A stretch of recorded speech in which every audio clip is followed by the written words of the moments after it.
Good afternoon, everybody, and welcome to another in our series of network marketing shows. I'm Sarah May Stubbins, and I'm joined with the wonderful Chris Ogle. Say hi, Chris. Hi, hi Sarah, how you doing? All right? I'm good. How are you? Yeah, I'm just fresh off another TV show on about sustainability. So, Oh, really? You're in demand today. yeah, busy old day today. So, Brilliant. yeah, but all good. Looking forward to this one. Fabulous. And today we are joined by the wonderful Michelle Stanford. So, hello, Michelle. Hi, thanks for inviting me along. No problem.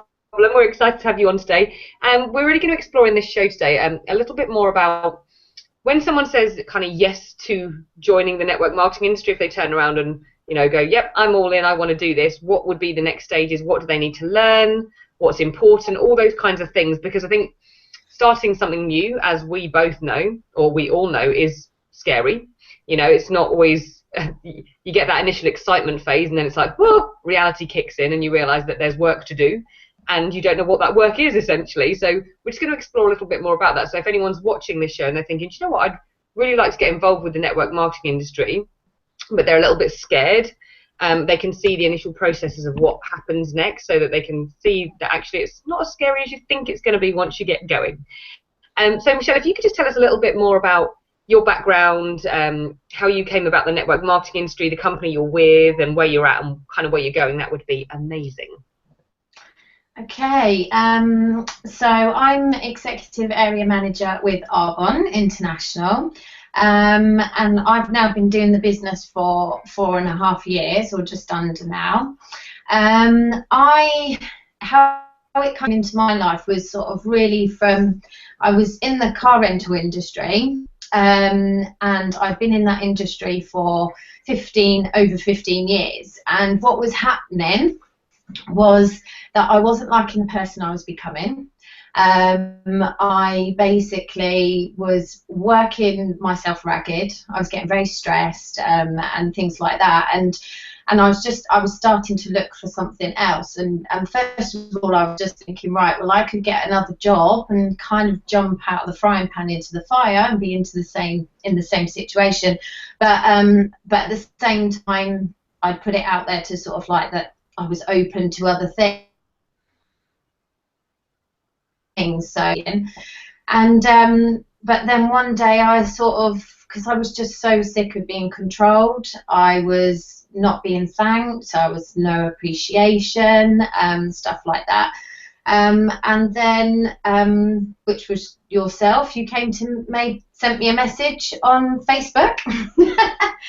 When I put a message, which I would normally do, where I was feeling a bit down one day, and I basically said I'd rather be packing kiwis in New Zealand rather than working here for no appreciation and no satisfaction and stuff. And really, it kind of went from there to how I got involved with network marketing. So I was open-minded, so I listened to it. Listened about the business, and I just got it, and I just sort of realised how simple and even somebody like me could do this. And the other thing was that I could fit it around what I was already doing, so I didn't have to necessarily quit my job at that time, although I have done now. I left my job 2 years ago, but at the time I didn't have to quit it straight away, so it meant that I could work it around everything that I did, but I had no business knowledge or anything, so I just, when it came into my life, I just trusted the person that had introduced me, yourself, and I just trusted, and I just knew this was something I could do, and all the ethics and the ethos and everything just sat really well with me, because I didn't know much about the network marketing industry at the time, so did my research and knew that this was something that I could fit around my life, and it could change my life completely. So. And brilliant. Yeah, now I'm pleased to say that I've left that full-time job. That's amazing. So that's just wonderful to hear, like the success that's given you. And like you said, you were so unhappy in the role that you had then, and I think what really just kind of screamed at me then was that you weren't happy with the person you were becoming, because that job was basically stifling you as a person. And it's so nice to see that that's been left behind because of the network marketing industry, and that's what it does for people, is it gives them the chance to be themselves and prosper and thrive in life, which is essentially why we're all here. We all have a purpose to fill, and I think so many people get stuck in their jobs, don't they, just living day to day, living for the weekend and not actually being happy or fulfilled in anything and never being appreciated. So I'm so happy that you've been able to escape the rat race, shall we say, and lead the life that you really want to lead. So we're going to ask you a few questions, Michelle, and just find out a little bit more about kind of what it takes to get going in the network marketing industry for people who are ready to do something different, to take that leap of faith like you did, but are still kind of a little bit scared, kind of teetering on the edge, dipping their toe in, what kind of they can do to really see that this is actually for them. So if someone was to get going within network marketing, someone came to you and said, you know what, yep, I am absolutely in, I want to do it. What next? What are the initial stages of getting them going? What would happen next for them? So from my point of view, I would get them signed up. I would make it quite, because when I first started, I can honestly say I was petrified. And then, sort of like right at the beginning, I was really excited. I was probably 70 or 80% excited, but then there was another bit that doubted myself. So I think it's really sort of like giving them that encouragement, and sort of knowing that they're not on their own, so that you are there to support them, and explaining all of that and going, and explaining that they're not on their own and that you're going to be there to help them for you're always going to be there, but for the next 30 days, you're going to be with them a lot, and guiding them, and just to make them realise that and understand that it's like anything. If you started a new job or anything that you did, we all have to learn, and we all have to learn right from scratch. So we have to start with tiny steps and building it up. So I would so then once I've signed them up, for me, it's about making them feel comfortable with that, but keeping the excitement there. So keeping the excitement so they want to get in activity, and things like that, but just doing that step-by-step process. So I would get them signed up, and then my first things that I would do is just get them to think about the reasons behind them doing the business. So what's their why? So, whether that could be family, it could be money. My incentive at the time was leaving my job, but everybody's so different. So sometimes it can be their family, sometimes it can be, to leave their job. And there's so many different reasons why they might do it. It might just be the fact that they just love the products, and they know that they can recommend them easily to other people. But whatever that is, it's about them getting it on paper and to realise that they can live their dreams again. So, do they want to travel? Because sometimes you have to really delve in and really ask a lot of questions to really get them to think about it, because I think we forget how to dream. So my first thing would be really to get them to try and help them to connect with the reasons behind doing the business, and then put that on paper. Okay, brilliant. And then what next? After they've connected with that why, which I totally agree is so important, because people have to have that driving force behind what they do, and that's what their why is. It's their driver. It's the thing that makes them get out of bed when they don't feel like it. It's the thing that when they get home from work and they're tired, stops them slumping on the sofa and actually going out and building their business. It's all those things. So once they've kind of connected with that why, what are the practical things or the next steps to helping them grow their business? What do you do to help them get going? What do they need to do? Okay, so the next steps would be to also start writing some names. So start doing like what we call 100 name list, although it will eventually go well over 100. But at the time, it's about sort of telling them to just, sort of sitting down, maybe doing a bit of a 15-minute blast session where they can just think of names really quick. So it might be connected to, somebody was saying to me about frogs or something, but I can't remember all of them. But like F for family, R for relationships, O for occupation, and things like that. So, and linking them up, so giving them things like, who do they know from work, who do they know from, you know, their family, who are their friends, and then getting them to write down people that they may know that may be interested in the products or may be interested in the business. And then from that also sort of like start to think about who, you know, who are maybe their top 5 or 10 people, so that you can sort of, you know, start to think about arranging appointments with them, so that you can go through whether it's the business or the product, so you can start to make appointments with people, or maybe do a dream team event. And then and normally I kind of stop at that on my first initial signing up sort of thing, so I don't like to overwhelm them a little bit, you know. So I think if you start to overwhelm them, then that can kind of scare them a little bit. So, and then I would arrange more appointments, and then I would arrange to see them in like the next day or the next couple of days, and then sit with them and start going through what we do in our company is like with the trainings. So I'd start sort of working my way through the trainings. But I think the first initial things is their why and starting to get the 100 people list, and then booking in their launches. And what are launches? What do they involve? So they can be a dream team event, so you could get 5 to 10 people together that are more interested in business. And then I also do like 2 product type launches, so which is a little bit about the business, but it's really about getting them to, you know, the products are out there, they invite people along to their home, and then I would go through a bit of a presentation, and people would get to try the products as well. So it's all about sort of starting initially, getting the ball rolling, and also getting some sales for them, so then they can kind of continue that excitement because they can kind of see it all happening and coming together. Yeah, that's really important, isn't it? I think when new consultants start, is for them to see success quite quickly, but not huge success, but just to see something moving, because otherwise it's like it can become quite scary again, that they think, oh, if, you know, nothing's happening, then they get a bit disillusioned and they get a bit disheartened. But if they can see products moving through their business straight away and see a tiny bit of success, it's just a great motivator, isn't it? Yeah.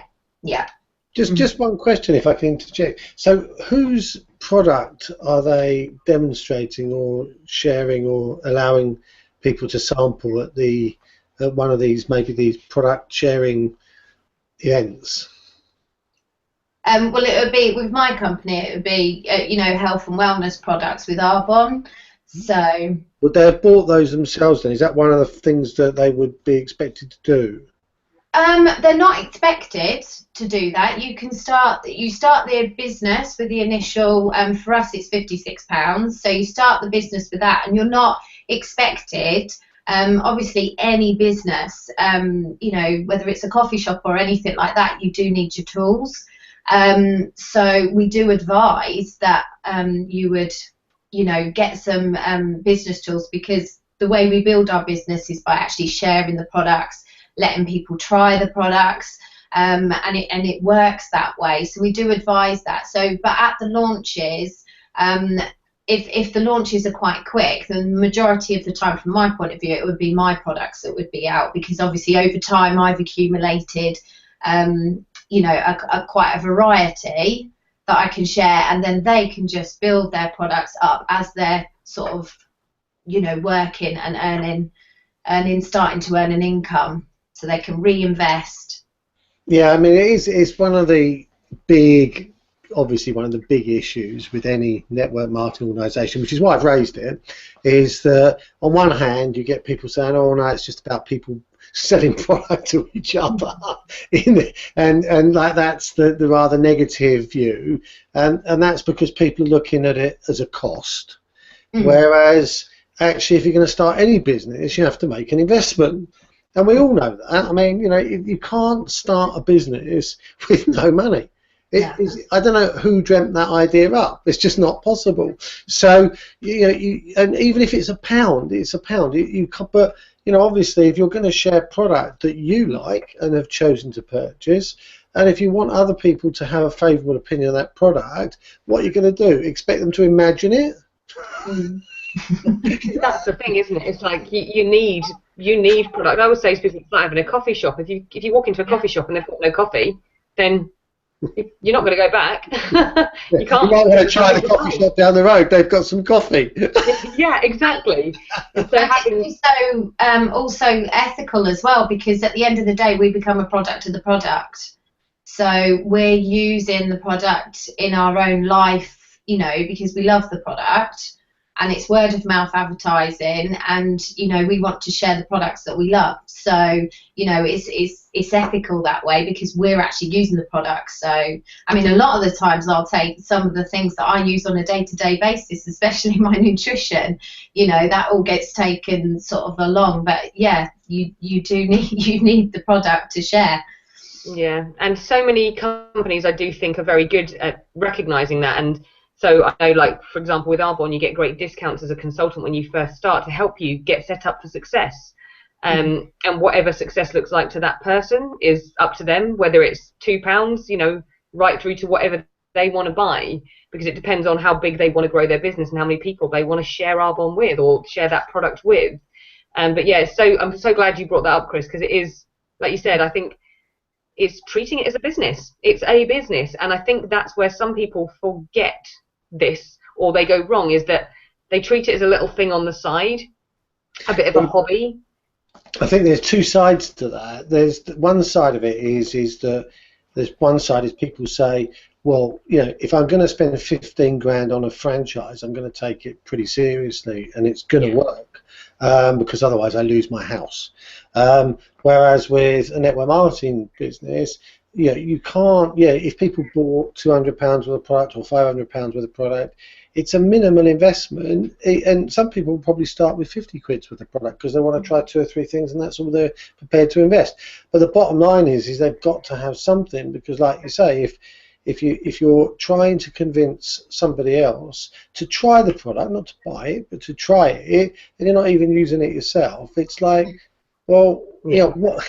The whole thing about network marketing, the way I see it, is it's about replication and duplication. If you had a whole army of people that were representing Arbonne or any other, and actually all they're doing is talking about the product and no one's got it. Yeah. How is that ever going to grow? And also, it's about integrity, isn't it? Like, I could never recommend something I wasn't using myself. Yeah. So if I'm not using the product, I can't turn around to someone and say, this is the best thing since sliced bread. I don't use it. That just doesn't sit well in any way, shape, or form. From Boots. Yeah, exactly. I don't think that would work. Oh, dear. Brilliant. So, Michelle, what are the key skills that you think a new consultant needs to learn? Okay. The key skills, they need to be coachable. Definitely coachable, and I mean, the personal development is absolutely huge. It's been huge for me, going on my journey and learning what I've needed to learn, whether that's on a personal or a business sort of front. So and I would always give them a book as well. That's another thing that I would do, to read sort of initially. So definitely coachable and willing to put in the time as well, sort of thing. And what are the business skills that they actually need to learn? So if they want to be successful in network marketing, what are the core things that they need to be they need to learn to be good at? In regards to business? Yeah. See, that's something I'm still learning. It's all a never-ending learning curve. Yeah, definitely. It continues going on, but it's just, I mean, they need to know about network marketing business. So they need to become more educated on that. So whether it's once again, it's books can teach you so much in regards to that sort of, whether that be Robert Kiyosaki or Eric Worre or sort of one of those books. The business side, I from my personal point of view, it's all come a bit at a time. Like, yes, I registered self-employed, but that took, it took quite a while to like learn all the other things that kind of like go along the business side. I think it's also about and something that I've learned over time is about the quicker you treat it as a business, the better. Because if you do want to sort of like treat it seriously, you need to learn some key business skills, and speaking to people, and how to speak to people, in regards to networking and things like that. But for me, the business side has kind of come later. And I just, I'm still I'm still learning all those business skills. So you don't have to be so savvy in business to do network marketing, No, but there are skills that definitely need to be learned, aren't there? Like you said, they need to learn how to talk to people. And I think that is a really important thing to make people see, because I know personally when I first heard about network marketing, I was like, oh, but what if everyone I know says no? And then how do I progress? What if everyone says no? What do I do next? And if I hadn't have learned that skill of how to network and how to meet new people and how to talk to people properly, then I wouldn't be where I'm at today. So I think that's definitely one of the key skills. Are there any other key skills that they need to learn? So they need to learn to speak to people. I guess we call it prospecting. Listen. Listen. Huge. Can I interject here just very quickly? One of the things that strikes me is that obviously, and you know this, both of you, is that replication and copying a model that works is absolutely fundamental. You get so many people that come into network marketing, and I know it's like, I know how this works. I've got it. I can just cruise in. I can do my thing, and I think these people, they're all just amateurs. I can just do. I know what I'm doing. I just cruise on with it. And the thing is that whatever, and this is a bit that I think most people miss, is that from the point you open your mouth on the first time you may discuss whatever it is, the person is observing you, and ultimately, if whatever you do to them, they are assessing that that's what they're going to have to do to their friends and the people they know. So if you harass them or you treat them in a really quite a poor way, badger them, keep phoning them, which I know has happened, by the way, and it continues to happen probably in some places, people are going to say, well, hang on a minute, am I going to be expected to do this? Because I don't want to do this to anybody I know. I'll lose all my friends. So actually, that I think is a massive learning curve. Is that people have to realise that whatever they do, whatever you do, those people are watching, and they have got, and they're looking, and they're assessing not just what you're saying to them, but they're assessing what your behaviour is like. And they're looking. Yeah, they're assessing whether they want to do that. Yeah, and I think this goes as far as people standing up on the stage saying, "Look at me, I'm wonderful, and I've done all this and I've done all that." People, if they're a shrinking violet, they're going to say, "There is not a hope in hell of me standing up there and doing that. So this isn't for me." So I think we have to really know the person that we're talking to before we start, if you like, engaging with them, because it would be a real. Yeah, I think that's half the problem, to be honest. Definitely, and I think it's really important for people to see that if you are on that stage speaking, that you weren't always like that. You didn't start like that. You didn't just come out of the womb ready to stand on the stage and perform and talk to people. It's a skill that you've learned and a confidence that you've developed. And I know for me that was actually really crucial, because I'd never, although I used to be a dancer, I used to dance on a stage. I didn't stand on a stage and speak. So when I first, went to a big conference, and I was like, I could never do that. I can't be that person, because that's not me. But I've learned how to over time, and that's part of, like Michelle was saying, that's so much about the personal development that you should go through when you join a network marketing company. If you're not working on yourself, your business will not grow. Your business will only be as big as you become as a person. So I just love to make sure that when I sit down and share network marketing with someone, that they know that I've been on a 6.5-year personal development journey. I did not start like I am today. I didn't just get up on a stage one day and be like, ta-da. It's like I've had to learn and step out of my comfort zone and be scared, shaking in my boots, to kind of stretch that comfort zone. But anyone can. It's just about doing those little things over time to progress, to stretch. Yeah. So, you've mentioned a bit about this, but how do they go about learning the skills they need to learn? So obviously they need to learn to speak to people, they need to learn to network, they need to learn to personally develop. They probably obviously need to learn, like you said, about the network marketing industry. They need to learn. Do they need to learn about the products? Is that important? Yeah, it is important to learn about the products, but a lot of it, what I found was I was learning a lot as I've gone along. And by being absorbing myself, whether that's in, listening to audios or listening to the training that particular company gives. I mean, the majority of the network marketing companies always, they give good training at the end of the day. So it's about absorbing yourself in that and learning, that some key points, even at the beginning, if it's just some key points, and just being involved with different trainings and stuff. I mean, as a company, we have a lot of different trainings and regular trainings, and that may be Zoom, it may be face-to-face, and it can be on all aspects of the business.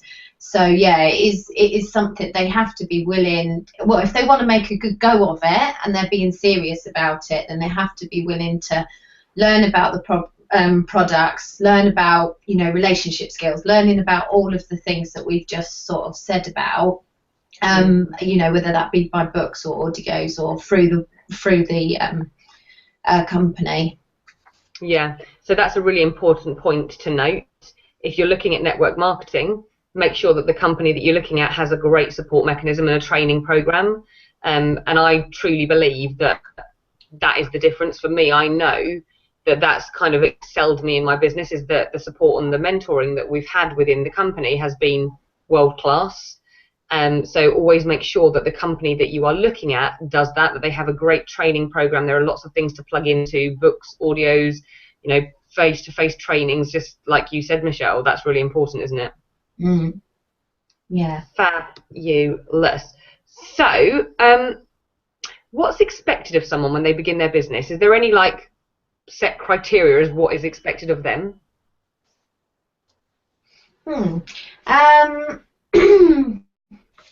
I suppose it kind of, that's where you need to for me, it's that's where I find that out, when I know their why and the reasons for doing it, so I can find out what their commitment is. If I can find out what their commitment is, then I can work, because at the end of the day, it is their business. However, we all work together, and we work as a team and we support each other and everything. But it's knowing where they're at, and if somebody's treating it as a serious business, then I would expect them to be involved in the trainings, just to plug in, with the information that's there, the reading, the sort of starting to make appointments. I mean, at the beginning of the business, I always go with them, so I do one-to-ones with them, I do workshops with them, I do anything that's needed with them so they can sort of gain that knowledge and training, and then obviously over time, as they feel more confident, they can then sort of go out and do that themselves. But if they're serious, then it's just learn, and then as they feel confident, but not to completely, I'm sure it's the same in all network marketing companies. We're all there to support each other at the end of the day, so to kind of guide them. But yeah, from expecting, I think it's knowing their why. It's knowing how committed they are, and then knowing knowing what they want from it, because then you know how to match your time with their commitment, don't you? If you know what they want, then you know whether they're actually whether they're going to put the effort in. I often say to people, I'll match my time with your commitment. So if you show up, I show up. That's it. If you show up to trainings, I will be there to teach you everything. But if you don't show up, then I can't teach you, because I'm not going to spend time mentoring you if you're actually not ready to be mentored and you're not ready to go on that journey. Chris, what are your thoughts? Yeah, I'm I was just preparing my question actually because I mean, one of the things that I know every network marketing company has is a compensation plan, and that compensation plan is obviously the reward for the efforts that you put in. And I'm sure that every single person that starts wants to know how that compensation plan works. Now, I know also those compensation plans are not easy to understand. Right? So for me, and if someone's new and they're looking at this compensation plan, I think they're going to go, whoa, like, what are all these levels? What's all these percentages? What the hell does all this mean? But in actual fact, the compensation plan is an instruction and a pathway to be successful at whatever it is. So some organisations want you to go wide, some organisations want you to build deep because they're structuring their compensation plan in a certain way. And I think it's really one of the really important things is to understand how they are to approach that initial sort of, when they start to approach people, how are they going to go about doing this? Is it get 3 legs and then work with those people to be successful, or is it just go out there, I can talk to as many people as you can, and I kind of like, right, I've done my 100, where's my next 100? And you've just gone massive, or because that really does affect how they start, doesn't it? Yeah, it really does. I mean, it's finding out what they want, but it's also, like you said, knowing kind of, well, for me, I'm like, it's about knowing kind of how the compensation plan works, but not in the depth that you know everything, if that makes sense. I remember when I started, I was just like, right, tell me what I need to do to get to the first level, and I'll do that. And once I've got to that first level, I can move on to the next level. And I really didn't understand the full compensation plan until I got to where I'm at now. I didn't understand exactly how I got paid and what I got paid on what part of my business. I just didn't know, because it was irrelevant at the time. I was like, I don't need to know the ins and outs of that. Some people, however, do, because they're very analytical and they're numbers driven. I wasn't. I was a dancer. I count to 8 and I go back to 1. So I don't, give me any more numbers than that and I get confused. So for me, it was like, show me what I need to do to get to that thing, to get to that level, and I'll do that. That's an important point, though, isn't it? Because there are going to be people who will come to you and they'll say, right, I've been in this business 4 weeks now, and I really get the compensation plan. How many people have you spoken to? Oh, I haven't spoken to anybody. Yeah. Exactly. They're studying the compensation plan rather than working and doing what they need to do to move up the levels. Yeah, exactly. So when you say, right, well, tell me what I need to do first, right, there are going to be people who that isn't enough for. They want to understand more, so they've got like at least stage 2 and 3 perhaps under their belt, so they know where the progression path is. But I think I'm a bit like you, Sarah. It's just like, well, what do I need to know today? Yeah, absolutely. I don't need to know every single percentage of where I get paid and on what. I know I'm going to make money if I work. Yeah. So I'll just be happily surprised when it comes into my bank account. But like you say, some people, it's not about the money. So and the compensation plan is like, well, if I do enough of the right things, I know that probably some money will end up in my bank account. Yeah, and that really goes back to what you were saying, Michelle, about knowing why people are doing it. What is their driving force? What do they want? Is it the fun? Is it the friendships? Is it the product? Is it the the money? Is it the time? You need to know people, and I think that is where network marketing comes into its own. Is it teaches people to know about people, to really go back to knowing about people and learning about people and being genuinely interested in other people and how you can help them. Definitely. That's my personal opinion. So we've already discussed what products they'll need, if any. And you just I had another question there, which was, do they need to understand the compensation plan to get going? But Chris, you've already asked that, so that one's done.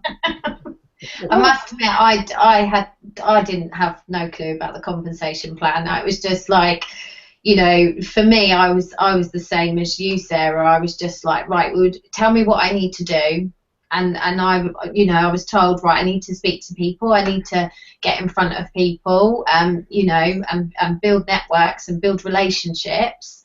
And I can build relationships. That's one of my stronger points. So therefore, and I just went out and did it. So I knew kind of what I needed, but that was as far as it went when it came to the compensation plan. So, but then, like you say, there are others that want to know the ins and the outs. Yeah, yeah. I actually had someone quite recently, a new consultant was like, right, can you tell me exactly what I need to do to make £1,000? And I was like, wow. This is testing me because that made me have to learn a bit more about, like, even though I understand the compensation plan, it made me learn even more. And it is great when you have those different personality types that come into your business because it teaches you something new.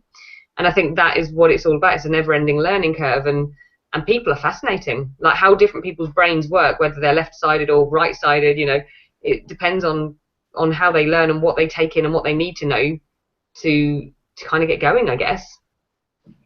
Chris, have you got any more questions?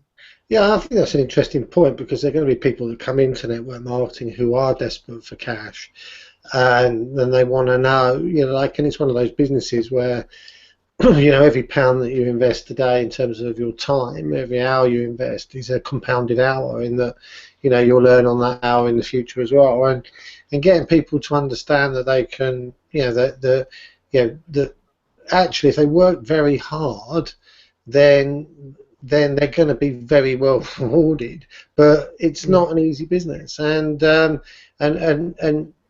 know, it's a fun business, and it depends on your personality type, and it depends on who you are as an individual. But if you're prepared to learn and open the ears and take it on and do what can sometimes be quite out of your comfort zone, if you are prepared to do it, then the rewards are there. But actually sitting down and working out, right, so I suspect there's a lot of ways to skin the cat of earning £1,000. You know, you can retail a lot, or you can build a network that's quite, you know, that's doing quite a bit of retail. I suspect there's quite a few different things that could be done there, but ultimately if you want to guarantee earning £1,000, I guess it's because you're going to go out there and do something, because that's guaranteed when you're doing it. It's not guaranteed when somebody else is doing it.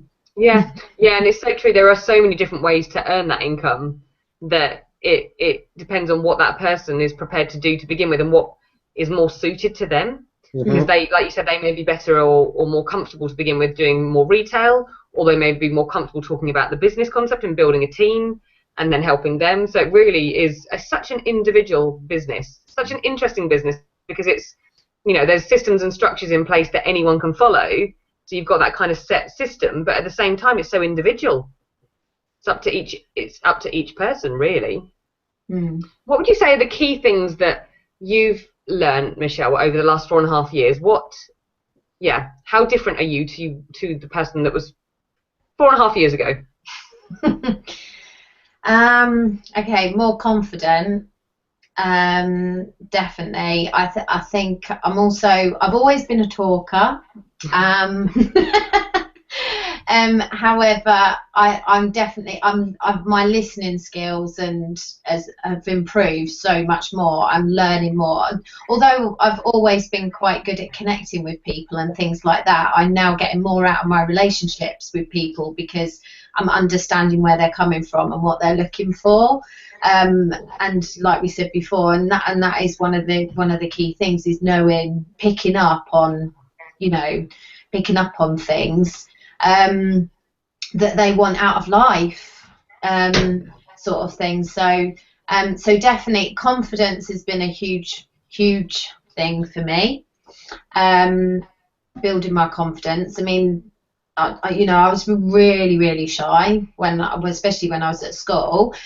Through going travelling and doing my other things, that has grown my confidence. But my business and the self-development that I've done in the last 4.5 years has just completely, has changed me. It's helped me believe in myself. So, it's helped me believe in myself more. I still have my moments, but, but definitely. yeah, I think it's the belief in yourself and believing that you can achieve something that maybe you never thought you could achieve before, because you didn't get that encouragement as you were growing up or anything like that. Um, so yeah, I think it's definitely the two biggest is confidence and the belief in myself. My self-esteem, that's another thing as well, sort of like building. So just, and that's all been from self-development. It's been from other people within the business, and I've always been quite a positive person, but it's being around other positive and like-minded people. It's definitely that. It's been huge for me, absolutely huge. And that's really great to hear, because anyone that is thinking about it, who's at that point that you were at 4.5 years ago, going, oh, I don't think I can do this, I'm not confident enough. That's the whole point. If you're not confident enough, you need this opportunity to build your confidence and build your self-esteem and self-worth. And I know that, so many people that I know through the network marketing industry have been through that journey. We've all started from somewhere and had to grow our confidence to be where we are at now. But I actually believe that is the best thing about the industry, is the person that you become through building your business. The money and the rewards and everything else is great, but it's actually the person you become through doing it, and the happiness that it brings you, because you start to value yourself as a person, and you create self-worth. Yeah, definitely. And I think it really fits in nicely with what Link for Growth is all about, Chris, doesn't it? Because Link for Growth is all about building people, building community, building self-esteem, the whole thing.